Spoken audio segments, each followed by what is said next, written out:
يدعو الإنسان بالشر دعاءه بالخير وكان الإنسان عجولا وجعلنا الليل والنهار آيتين فمحونا آية الليل وجعلنا آية النهار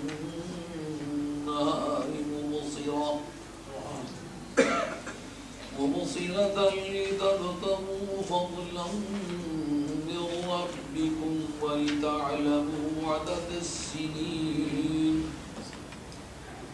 ولتعلموا عدد السنين والحساب وكل شيء فصلناه تفصيلا وكل إنسان ألزمناه طائره في عنقه ونخرج له يوم القيامة كتابا يلقاه منشورا اقرأ كتابك كفى بنفسك اليوم عليك حسيبا من اهتدى فإنما يهتدي لنفسه ومن ضل فإنما يضل عليها ولا تزر وازرة وزر أخرى وما كنا معذبين حتى نبعث رسولا وإذا أردنا أن نهلك قرية أمرنا مطر فيها ففسقوا فيها فحق عليها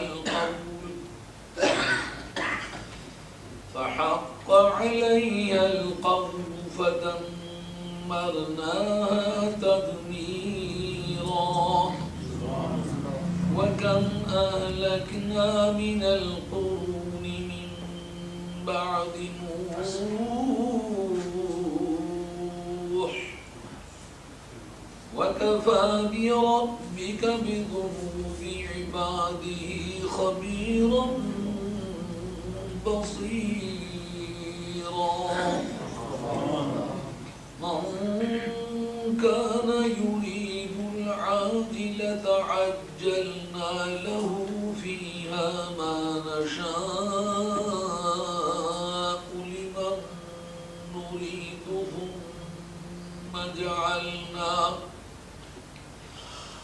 ثم جعلنا له جهنم يصلاها مذموما مدحورا ومن أراد الآخرة وسعى لها سعيها وهو مؤمن فأولئك كان سعيهم مشكورا كلا نمد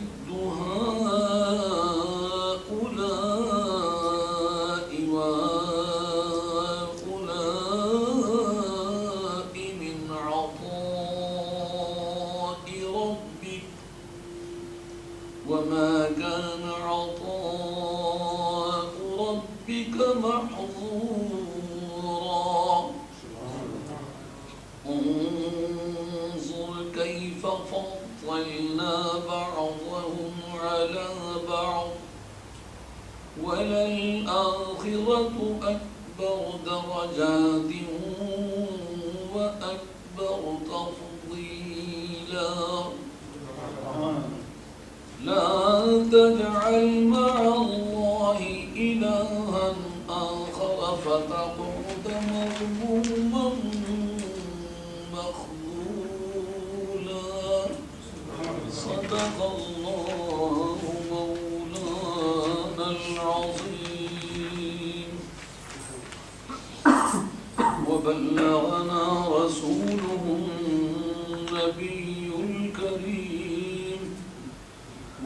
ولا ذلك من الشاهدين والشاكرين والحمد لله رب العالمين. حضرت حق جل وعلا شانہ وعز اسمہ تم برہان ارشاد فرماتے ہیں وَيَدْعُ الْإِنسَانُ بِالشَّرِّ دُعَاءَهُ بِالْخَيْرِ، اور انسان برائی کی دعا اس طرح مانگتا ہے جس طرح کہ وہ نیکی کی دعا مانگتا ہے. وَكَانَ الْإِنسَانُ عَجُولًا، اور انسان بڑا جلد باز ہے. وَجَعَلْنَا اللَّيْلَ وَالنَّهَارَ آیَتَيْنِ فَمَحَوْنَا آیَةَ اللَّيْلِ، ہم نے رات اور دن کی دو نشانیاں بنائی ہیں. فَمَحَوْنَا آیَةَ اللَّيْلِ، ہم نے رات کی نشانی کو مٹا دیا. ایک مٹی ہوئی منفی پہلو نیگیٹو قسم کی نشانی بنایا. وَجَعَلْنَا آیَةَ النَّهَارِ مُبْصِرًا، اور ہم نے دن کی نشانی کو روشن کر دینے والی بنایا. لِتَبْتَغُوا فَضْلًا مِّن رَّبِّكُمْ، تاکہ تم اپنے پروردگار کا فضل تلاش کرو. وَلِتَعْلَمُوا عَدَدَ السِّنِينَ وَالْحِسَابَ، اور تاکہ تم سالوں کی گنتی اور حساب معلوم کر سکو. وَكُلَّ شَيْءٍ فَضَّلْنَاهُ تَفْضِيلًا، اور ہر چیز وَكُلَّ شَيْءٍ فَصَّلْنَاهُ تَفْصِيلًا، اور ہر ایک چیز کو ہم نے مفصل طور پر صحیح معنوں میں بیان فرما دیا ہے. وَكُلَّ إِنسَانٍ أَلْزَمْنَاهُ طَائِرَهُ فِي عُنُقِهِ، اور ہر انسان جو ہے اس کا مقدر ہم نے اس کے گلے میں لٹکا دیا ہے، اس کی قسمت اس کے گلے میں ڈال دی ہے. وَنُخْرِجُ لَهُ يَوْمَ الْقِيَامَةِ كِتَابًا يَلْقَاهُ مَنشُورًا، اور ہم قیامت کے دن اس کے لیے ایک ایسی کتاب نکالے کے پیش کریں گے جس کو وہ کھلا ہوا پائے گا. اقرا کتاب، بارگاہ خدا بندی سے یہ حکم ہوگا کہ اپنی کتاب پڑھو. کفا بنفسک اليوم علیک حسیبا، آج تیری اپنی ذات بطور محاسب کے تیرے لیے کافی ہے. من اهتدى فإنما يهتدي لنفسه، اور جو آدمی ہدایت پا جائے وہ تو صرف اپنی ذات ہی کے لیے ہدایت پاتا ہے. ومن ضل فإنما يضل عليها، اور جو آدمی گمراہ ہو جائے وہ تو گمراہی کا نقصان صرف اپنی ذات ہی کو پہنچاتا ہے. ولا تزر وازرة وزر أخرى، اور کوئی بوجھ اٹھانے والی کسی دوسرے کا بوجھ نہیں اٹھائے گی. وما كنا معذبين حتى نبعث رسولا، اور ہم عذاب دینے والے نہیں ہیں جب تک کہ ہم رسول نہ بھیج دیں.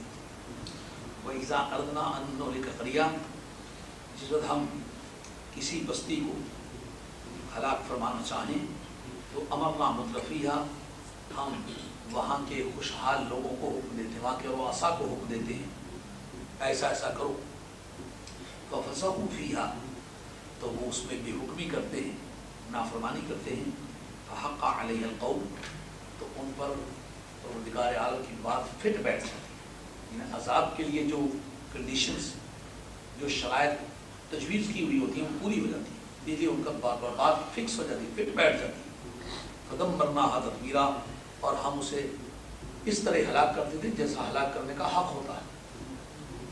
وَكَمْ أَهْلَكْنَا مِنَ الْقُرُونِ مِن بَعْدِ نُوحٍ، ہم نے نوح علیہ السلام کے بعد کتنی ہی سنگتوں کو ہلاک کیا. قرون کرن کی جمع، کرن کے معنی صدی بھی ہے، کرن کے معنی سنگت بھی ہے، کرن کے معنی سینگ بھی ہے، یہاں سنگت کے معنی مستعمل ہے. كَمْ أَهْلَكْنَا مِنَ الْقُرُونِ مِن بَعْدِ نُوحٍ، ہم نے نوح علیہ السلام کے بعد کتنی ہی سنگتوں کو ہلاک فرمایا. وَكَفَىٰ بِرَبِّكَ بِذُنُوبِ عِبَادِهِ خَبِيرًا بَصِيرًا، اور تیرا پروردگار اپنے بندوں کے گناہوں کے بارے میں پوری طرح سے باخبر اور پوری طرح سے بینا ہے. من کان یرید العاجلۃ عجلنا له فیہا ما نشاء لمن نرید، جو آدمی جلدی ہونے والی چاہتا ہے، کیا مطلب دنیا کے فوری نفع کو، وقتی نفع کو پسند کرتا ہے. عجلنا له فیہا ما نشاء لمن نرید، تو ہم جس کے لیے جتنا چاہتے ہیں اتنا جلدی فرما دیتے ہیں. ثم جعلنا له جہنم، پھر جہنم اس کے لیے متعین فرما دیتے ہیں. یصلاها مذموما مدحورا، وہ اس جہنم سے مذمت کی حالت میں اور دھکے کھاتا ہوا جا کے ملے. ذلیل ہوتا ہوا، رسوا ہوتا ہوا، دھکے کھاتا ہوا اس سے جا ملے۔ ومن اراد الآخرۃ وسعى لها سعيها وهو مؤمن فاولئک کان سعیهم مشکورا، اور جو آدمی آخرت چاہے اور اس کے لیے کوشش کرے جیسا کہ کوشش کرنے کا حق ہے، جیسا کہ اس کے لیے کوشش کی جایا کرتی ہے، وهو مؤمن، اور وہ ایمان رکھنے والا ہے، تو فاولئک کان سعیهم مشکورا، ایسے لوگوں کی کوشش کو قدر کی نگاہوں سے دیکھا جائے گا۔ مشکور کے معنی قدر کی نگاہ سے دیکھیں، جس کا شکریہ ادا کیا گیا ہو یا قدر کی نگاہ سے دیکھا گیا۔ کلا نمد ہؤلاء وہؤلاء من عطاء ربک، کہا کہ اے میرے محبوب تیرے پروردگار کی عطا سے ہم ان لوگوں کی بھی امداد کرتے ہیں جو صرف دنیا چاہتے ہیں، ان لوگوں کی بھی امداد فرماتے ہیں جو صرف قیامت چاہتے ہیں۔ وما کان عطاء ربک محظورا، اور تیرے پروردگار کی جو عطا ہے نا وہ کسی کے لیے بھی بند نہیں ہے۔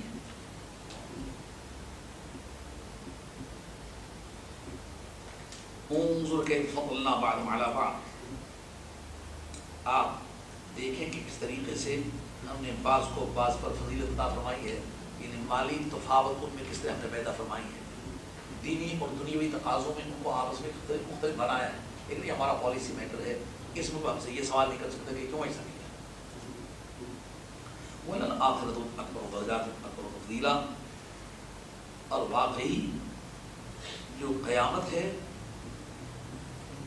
یہ درجات کی روح سے زیادہ بڑی ہے، اور فضیلت کے نقطۂ نگاہ سے اس کی شان بلند ہے۔ لا تجعل مع اللہ الہا آخر، آپ خدا کے ساتھ کوئی اور خدا مت بنائیں۔ فتقعد، وہ سننے والے تو خدا کے ساتھ کوئی اور خدا مت بنا، فتقعد مذموما محجورا، وگرنہ تو ذلیل و خوار اور بے کسی کی حالت میں بیٹھ جائے گا۔ آیات طیبات ترجمہ حافظات کی مشکلات۔ کفار مکہ کے یہ وہ حالات ہیں جب نبی پاک علیہ السلام کی ہجرت کے ایام بڑے قریب آ رہے ہیں، ان دنوں کی یہ بات ہے، اور ان کے حسب حال واقعات کو بیان کیا جاتا ہے اور احکام بھی ان کے حسب حال بیان کیے جاتے ہیں۔ اللہ کریم نے انسان کی ایک کمزوری بیان فرمائی ہے کہ یدعو الانسان بالشر دعاءہ بالخیر، وہ ہمارے کلاس کے طلباء ہیں وہ اس وقت موجود نہیں ہیں، یہ طلباء کی ایک نسبی چیز ہے۔ یہ یدعو کے بعد دعا، لفظ یدعو میں واو ہونی چاہیے قواعد کی روح سے، لیکن مصحف امام میں واو کے بغیر لکھا ہو، چونکہ واو تلفظ میں نہیں تھی اس لیے انہوں نے کتابت میں اس کو حذف کر دیا۔ تلفظ میں اس کا نہ تلفظ ہونا یہ تو قواعد کے مطابق ہے، لیکن اس واو کے حذف ہونے کے جو موجبات ہیں وہ یہاں موجود نہیں ہیں۔ تو یہ قرآن مجید کی اصلیت کی یہ بڑی بین دلیل ہے کہ جو کلمہ، جو حرف، جو شوشہ، جو قومہ جس طرح صحابہ کرام رضوان اللہ تعالیٰ اجمعین کی جمع کے وقت لکھا گیا ہے بالکل بدستور اسی طرح ہے آج تک۔ یہ اس کی اصلیت اور سچائی کی بڑی بین دلیل ہے۔ اور دوسرا یہ کہ اس کے بعد دعا جو ہے یہ یدعو کا مصدر ہے، تو کسی فعل کے بعد مصدر جب واقع ہو تو اس کو قواعد کی زبان میں کہتے ہیں مفعول مطلق۔ مفعول مطلق اس کو انگریزی میں کاگنیٹ آبجیکٹ کہتے ہیں، کاگنیٹ آبجیکٹ۔ کاگنیٹ کہتے ہیں ہم اصل کو، زید اینڈ بکر آر کاگنیٹ، یہ ہم اصل ہیں ایک دادی کی اولاد میں سے، چونکہ اس فعل کو اور اس مصدر کو اپنے اصل روٹ کے اعتبار سے وحدانیت حاصل ہوتی ہے، ایک ہوتے ہیں، اس مناسبت سے کو انگریزی میں کاگنیٹ کہتے ہیں، کاگنیٹ آبجیکٹ، اور عربی، فارسی، اردو تین زبانوں کہتے ہیں مفعول مطلق۔ مفعول مطلق کے استعمال میں اہل علم نے تین رخ بتائے ہیں۔ ایک ہوتا ہے محض تاکید کے لیے، اس کو کہتے ہیں مصدر جو صرف تاکید کے لیے، اور ایک ہوتا ہے جو کہ گنتی بیان کرتا ہے، مثلا ضربتہ ضربۃ، میں نے اس کو ایک چوٹ ماری ہے، تو گنتی بیان کرے تو اس کو کہتے ہیں مصدر مرت، اور اگر مثال بیان کرے تو اس کا نام ہوتا ہے مصدر نو۔ مثلا ضربتہ ضربۃ زید، میں نے اس کو مارا ہے زید کا سا مارنا، تو یہ وہ مصدر نو ہے۔ یدعو کے بعد آیا ہوا ہے، یہ بتاتا ہے کہ وہ انسان برائی کے لیے دعا مانگتا ہے، دعا آہو مثل دعا مانگنے اس کے، جیسا کہتے ہیں ضربتہ ضربۃ زید، میں نے مارا ہے اس کو زید کا مارنا، یہ یعنی اس طرح مارا ہے جیسا زید مارا کرتا ہے، دعاء بالخیر، مثل دعا مانگنے اس کے نیکی کی، جس طرح کوئی نیکی کی دعا مانگتا ہے نا، مثلا ذرا گھر میں تنگی ہوئی تو کہا یا خدا میں بھی ہلاک ہو جاؤں، میرے بیوی بچے بھی مر جائیں، جان چھوٹے، اس قدر وہ تیزی سے اور تندی سے اور سختی سے دعا مانگتا ہے جس طرح کہ کوئی نیکی کے لیے حریص ہو کے دعا مانگتا ہے، مگر یہ انسان کی کوتاہی ہے۔ اللہ کریم فرماتے ہیں اس وقت ہمارا کرم یہ ہے کہ بجائے اس کی دعا منظور کرنے کے مہربانی فرما اس کی دعا ریجیکٹ کر۔ اس جگہ بہت سے کرام نے بہت کھل کے لکھا ہے کہ نبی کریم علیہ السلام کی تعلیمات میں یہ بات موجود ہے کہ مسلمان بعض وقت یہ دعا مانگتے مولا کریم یہ مکان میں ضرور خریدوں، اور اس کے لیے نفلیں پڑھتا ہے، صدقے مانگتا ہے، کوئی منتیں مانگتا ہے، لیکن وہ نہیں ہوتا، اس کا یقین متسلسل ہونے لگتا ہے، یار میں نے سنا ہوا تھا کہ یہ منت مان دیا ہے تو کام ضرور ہو جاتا ہے، یہ نفلیں پڑھی جائے کام ضرور ہو جاتا ہے، اس لیے یوں رات کو اتنا وظیفہ پڑھی جائے کام ضرور ہو جاتا ہے، ہوا نہیں۔ دراصل جو بات بتلائی گئی ہے وہ بات حق ہے، جو کام نہیں ہوا یہ اس کا کرم ہے، وہ دعا اس کی دوسرے کھاتے میں ڈال دی گئی۔ بعد میں کچھ وقت گزرنے کے بعد پتہ چلتا ہے کہ وہ اگر مجھے مکان مل گیا ہوتا تو میرا بیڑا ہی گرک ہو گیا، کئی جگہ رشتہ مانگ رہا ہوتا ہے، بعد میں اس پر یہ بات کھلتی ہے وہ رشتہ اگر میرا ہو گیا ہوتا تو میں تو تباہی ہو گیا۔ ہزارہ کام ایسے ہیں جن کے لیے آدمی دعا مانگتا ہے مگر وہ دعا اس کے خیر کے نہیں ہوتی، دعا اس کی شر کی ہوتی ہے۔ سمجھنے کی بات نہیں ہے، یہ روزانہ کی زندگی میں بڑے ٹھکانے کی بات ہے، بڑی بامقصد بات ہے۔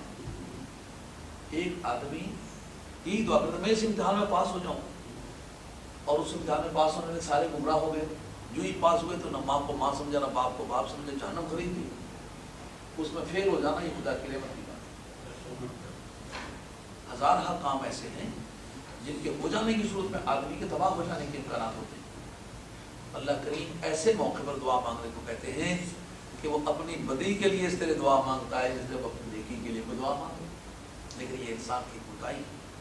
ایک معنی یہ عالم ہے، ایک معنی یہ ہے کہ بعض کفار نے نبی کریم علیہ السلام کو یہ کہا، اور میں خاص طور پر ذکر ہے نضر بن حارث کا۔ نضر بن حارث ایک بڑا کوالیفائڈ قسم کا بے ایمان تھا، یہ اس وقت ایران ریٹرن تھا، جیسا آج لوگ کہتے ہیں فلاں آدمی یہ انگلینڈ ریٹرن ہے، انگلینڈ ریٹرن کا آج ہم ترجمہ سمجھیں یہاں سے واپس گیا ہوا، یہاں سے تو گدھا بھی لا کے واپس لے جایا جا سکتا ہے، اس کا معنی ہونا یہ سمجھے بہت اعلیٰ طریقے آتا ہے، وہاں سے پڑھ کے آیا ہے۔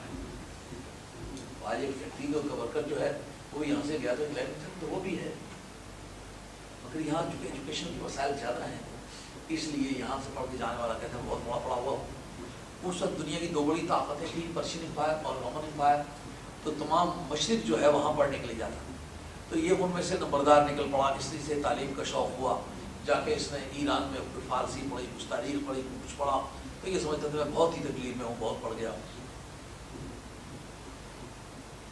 اس نے دعا مانگی، اے اللہ اگر تو سچا اللہ ہے جو جس کا نام محمد لیتا ہے تو ہم پر پتھر برسا، ہمیں ہلاک کر، ہمیں تباہ کر۔ تو رب کریم نے پاگل آدمی پڑھ لکھ کے آیا تو کوئی نیکی کی دعا مانگ، یہ کیا دعا مانگتا ہے؟ اپنی بدی کے لیے، اپنے نقصان کے لیے، اپنی ہلاکت کے لیے اس طرح دعا مانگتا ہے جس طرح کہ کوئی اپنی تعبیر کے لیے دعا مانگتا ہے۔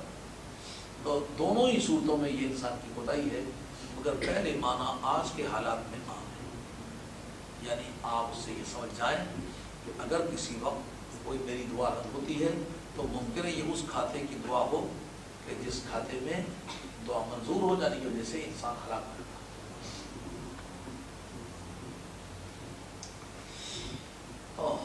وہ ایک بزرگ تھے درویش قسم کے، ان کے ایک وہی تھے پولیس میں، وہ تھانے داری کی دعا کرانے لگے، تو انہوں نے کہا کہ میں تمہیں ایک مثال بتاتا ہوں، فلاں قبرستان میں چلے جاؤ، اس طرح بیر کا ایک پیڑ ہے، اس کے دائیں طرف اس طرح کا ایک مزار ہے، اس کو تم اکھاڑ کے دیکھو، وہ ایک تھانے دار کا مزار ہے۔ وہ اس نے جا کے خدا کہ ایک ہی مرتبہ وار کیا مٹی نکالنے کے لیے، تو جناب بیچ میں سے بچھو اتنی تعداد میں نکل آیا کہ وہ سمائے نہیں کہیں۔ اب وہ بھاگا، وہ دوسری مرتبہ اس کو پھٹ مارنا کہتے ہیں نا، دوسرا وار نہیں کر سکا، وہاں سے بھاگ آیا۔ اب وہ بزرگ فرمانے لگے دعا کروں تو ایسا ہو جائے، یہ آگے تھانے دار کا مزاج ہے. اگر تیرا بھی پروگرام ہے تو تیرے لیے دعا کرتے ہیں. اور میں توبہ کرتا ہوں, آپ سے درخواست کرتا ہوں کہ اللہ تعالیٰ اپنی بارگاہ کو میرے رزق روزی کا اچھا کوئی ذریعہ بنا دے. اس طرح بعض وقت انسان بظاہر اپنے نفع کی دعا مانگ رہا ہوتا ہے, حقیقت میں اپنے بدی کی دعا مانگ رہا ہوتا ہے. تو اس میں ایک تعلیم ہے. کارن انسان عجولہ, انسان بڑا جلد باز ہے, یعنی عواقب اور انجامات کو دیکھے بغیر دعائیں مانگنے لگتا ہے. یہ ضرور دیکھو یہ کام کرنے لگا اس کا انجام کیا ہونے والا ہے, اسلامی نقطۂ نگاہ سے, اخلاقی نقطۂ نگاہ سے, اور قوم میں تاریخ چھوڑنے کی نقطۂ نگاہ سے. یہ باتیں سوچے تو پھر شاید وہ عجول نہ کہلائیں, لیکن انسان کو یہ بات سوچے بغیر کود پڑنے کی عادت. ہاں اٹھنی کا نفع نظر آیا تو کود دیا, لیکن یہ نہیں پتا کہ اس سے اٹھنی وصول تو ہو جائے گی لیکن جو نقصان ہوگا خدا بھی جان دے گا. وجعلنا الليل والنهار آیتین ومحونا آیت اللیل وجعلنا آیت النہار مبصرا. قرآن کہتا ہے کہ اگر تو یہی کہتا ہے اگر تو سچا خدا مجھ پر پتھر برسا, میرے بیوی بچوں کو, میرے خاندان کو تباہ کر دے, یہ تو دعا مانگتا ہے صرف یہ جاننے کے لیے کہ جو کہ محمد مصطفیٰ علیہ السلام کہتے ہیں خدا کے بارے میں وہ ایک واقعہ ہے, خدا واقعی ہے, خدا واقعی ایک ہے. تو کیا خدا کے واقعی ایک پہچاننے کے لیے صرف پتھر برسانے کا تجھے انتظار ہے؟ کیا یہ دن رات کی تبدیلیاں پوری دنیا میں 24 گھنٹے میں دن اور رات کی آمد کسی نہ کسی روپ میں ہوتی ہے, کیا تیرے لیے یہ ناکافی بات ہے؟ اس سے نہیں پتہ چلتا کہ خدا ہے؟ دیکھ پوری دنیا مل کے اگر سورج کے طلوع ہونے کو 5 منٹ لیٹ کرنا چاہے تو پوری دنیا مل کے نہیں کر سکتی. تو اس کی ساورینٹی کو تسلیم کرو, اس کی قانونی بالادستی کو مانو, اس کی سپارسی کو تسلیم کرو کہ پوری دنیا مل کے جس کے کنٹرول اور ضبط و نظم کو 5 منٹ نہ آگے کر سکتی نہ پیچھے کر سکتی, 1 منٹ آدھا منٹ آگے پیچھے نہیں کر سکتی. تو کیا خدا کی پہچان کے لیے یہ دن رات کی لگی ہوئی گھڑیاں یہ کافی نہیں ہے خدا کو پہچاننے کے لیے؟ ایک تیری تباہی ہی خدا کی پہچان ہوگی. گھر مدبر نیز نہیں تدبیر چیز, گھر مصور نیز نہیں تصویر چیز. یہ کائنات کی ہونے والی تدابیر نہیں بتاتی کہ اس کے پیچھے کوئی تدبیر کرنے والا ہے. یہ کائنات کی کٹ پتلیاں جو رقص کر رہی ہیں معلوم ہوتا ہے کہ پیچھے کہ کوئی ان کا دھاگا کھینچنے والا ہے. جعلنا اللیل والنہار آیتین, ہم نے دن اور رات کو 2 نشانیاں بنا دیا ہے. رات کو ایک نیگیٹو قسم کی نشانی بنا دیا ہے اور دن کو ایک روشن قسم کی نشانی بنا دیا ہے. رات اس لیے ہے کہ آرام کا, کچھ بندگان خدا ایسے ہیں کہ نماز کے لیے ان کے پاس فراغت نہیں ہے, روزے کے لیے فراغت نہیں ہے, کسی دین کے کام کے لیے فراغت نہیں ہے, کہیں اللہ کا کوئی اجتماع اس کے لیے فراغت نہیں ہے, لیکن کام کے لیے بہما وقت فارغ ہے. وہ کہتے ہیں اگر 24 گھنٹے اگر دن ہی ہوتا نا, اب 24 گھنٹے بھی کام کرتے ہو نہ تھکتے, اور کوئی کام کھو تو کہتے تھک گئے, کمر میں درد ہوتے, لیکن رات کو ہی آ کے بیٹھ گئے تو جب تک دیوار کی ٹیک نہ ملے بیٹھ نہیں سکتے. لیکن جو انہیں کام کرنا پڑ جائے تو کہتے 24 گھنٹے میں 48 گھنٹے کا دن ہوتا تو سارا دن کام ہی کرتے رہتے. رب کہتا ہے کہ میں نے رات کو بنایا ہے تاکہ آرام ہو, دن کو روشن کیا ہے تاکہ کام ہو. رات آرام کے لیے, دن کام. کیسے خوبصورت تقسیم ہے. آدمی پھر تازہ دم ہو جاتا ہے. آدمی کو پتہ نہ چلتا, اگر اپنے طور پر اس نے کوئی آرام کا پروگرام بنایا ہوتا تو ممکن اسے کینسل ہی کر دیتا, اور اتنا کام کرتا کہ اپنے کام کے ہاتھوں خود اپنی ہلاکت خرید لیتا. مگر مالک کو کتنا پیار ہے, کتنی شفقت ہے, کتنی عنایت ہے بندے پر کہ اس کے آرام کے لیے, اس کے کھانے کے لیے, اس کے پینے کے لیے موسمی لحاظ سے اس کے لیے سہولتیں مہیا کی ہیں. گرمیوں میں سرد میوے پیدا کیے ہیں اور سردیوں میں گرم میوے پیدا کیے ہیں. اللہ کی شان ہے.